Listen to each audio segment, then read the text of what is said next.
I'm doing my presentation on a Voviv artifact called the hunting dog. Here is the hunting dog. It is in the Acropolis Museum, so we'll be getting to see this beautiful piece while we're in Greece. So the hunting dog is made of Persian marble.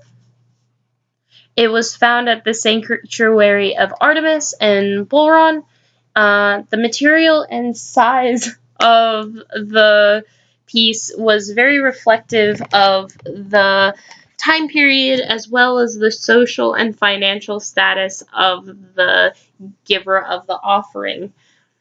This piece was dated to be 520 to 530 BC. So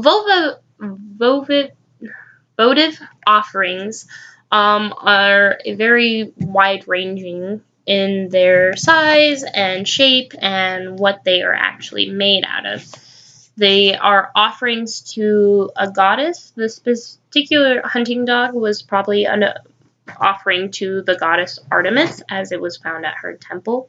They are votive offerings are also marks of financial status, as more expensive material will shows a wealthier giver, and more intricate design also will show that a person has more money to spend. The offerings were to please or thank the goddess for her either to hope for that one of their wishes would come true or to thank her for them to come true. They also shown artistic development, and the Derek show was how much it cost to produce it, the artifact, the offering. It was estimated to be supposed to be a tenth of the individual's income as a kind of tribute to the temple. Arpachi was the first of the fruits, or the offering of the first crop or income. So the meaning of the hunting dog could be a few different things. So Artemis was seen as a fertility goddess, and there has been other offerings that were the marble dog and a boy that could be a thank you for a successful birth. The hunting dog could be connected with hunting, birth, death, and sorcery.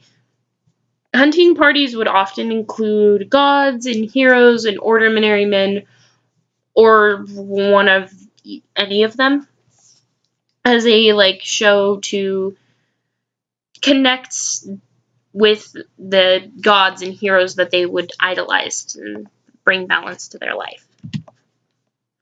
Here are some examples of other votive offerings that have dogs. So here is a four-legged creature that seems to kind of be a dog with a fish in its mouth, where here are some other animals, including a bird, a cat of some kind, and a boar, as well as this cute little dog, which are also at the Acropolis Museum.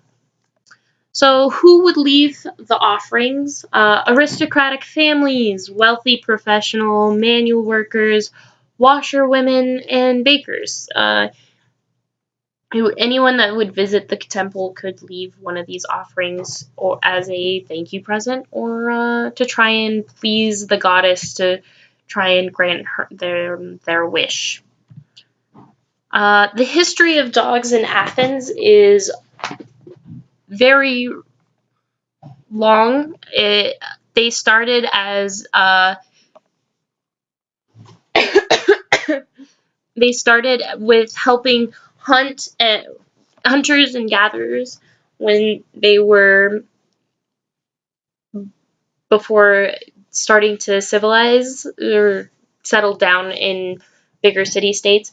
And whenever then they started guarding and livestock and helping herders as they as agriculture became more prevalent, and then eventually dogs became a very much a status animal in ancient Greek, as aristocrats would have them for hunting dogs, for hunting parties, and different things of that sort.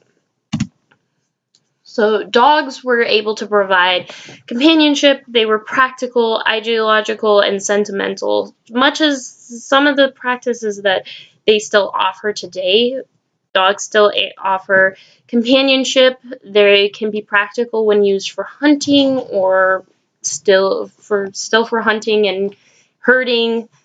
And they also have the sentiment of, we love them and we care for them. And I'm sure ancient Greek individuals felt the same. Thank you for watching my presentation.